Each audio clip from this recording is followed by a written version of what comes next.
പ്രിയമുള്ളവരെ, ഇന്ന് കേരളത്തിൽ നടന്നുകൊണ്ടിരിക്കുന്ന അഴിഞ്ഞാട്ടം, ഇഡിയുടെ അഴിഞ്ഞാട്ടം, അതും പിണറായി വിജയനെ എങ്ങനെയും അകത്താക്കാമെന്നുള്ള ഇവരുടെ മോഹമുണ്ടല്ലോ, അതിമോഹം, അത് നടക്കാൻ പോകുന്നില്ല. 10 വർഷം ഭരിച്ചപ്പോൾ എങ്ങനെയെങ്കിലും കുരുക്കി അകത്താക്കാൻ നോക്കിയിട്ട് നടന്നില്ല. ഇപ്പം അങ്ങ് മേനോൻ ഡൽഹിയിൽ പോയി ഒരു നാടകം കളിച്ച് തിരിച്ച് കേരളത്തിലേക്ക് വന്നിട്ട് പുള്ളിയെ പിടിച്ചങ്ങ് അകത്താക്കാമെന്ന് കരുതിയെങ്കിൽ അത് വെറും വ്യാമോഹമാണ്, നടക്കാൻ പോകുന്നില്ല. കേരളത്തിൽ ലക്ഷക്കണക്കിന് ആൾക്കാർ പുള്ളിയെ സ്നേഹിക്കുന്ന ആൾക്കാരുണ്ട്. പുള്ളി ഒരു തെറ്റും ചെയ്യില്ല, ഒരു അഴിമതിയും കാണിക്കില്ലെന്ന് ജനങ്ങൾക്ക് വിശ്വാസമുള്ളിടത്തോളം കാലം പുള്ളിയെ തൊടാനേ പറ്റത്തില്ല. ഇടതുപക്ഷ പ്രസ്ഥാനത്തിന് തകർക്കാനായിട്ട് ശ്രമിച്ചുകൊണ്ടിരിക്കുന്ന ആൾക്കാർ എന്തായിരുന്നാലും ഇതൊക്കെ ഒന്ന് കാണണം കേട്ടോ.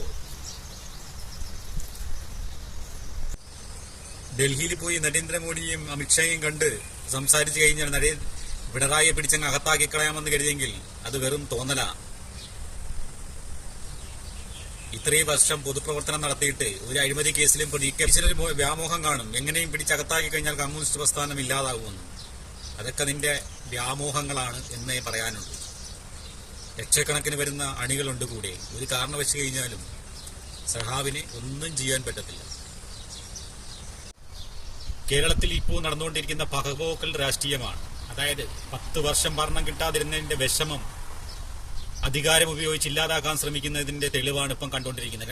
2-3 ദിവസമായിട്ട് അതാണ് കണ്ടുകൊണ്ടിരിക്കുന്നത്. അത് കേരളത്തിൽ നടക്കില്ല എന്നാണ് പറയാനുള്ളത്. BJPയും കോൺഗ്രസും ചേർന്ന് കമ്മ്യൂണിസ്റ്റ് പാർട്ടി അങ്ങ് ഇല്ലാതാക്കി കളയാമെന്ന് കരുതണ്ട. അണികളുണ്ട് കൂടെ, മറക്കണ്ട.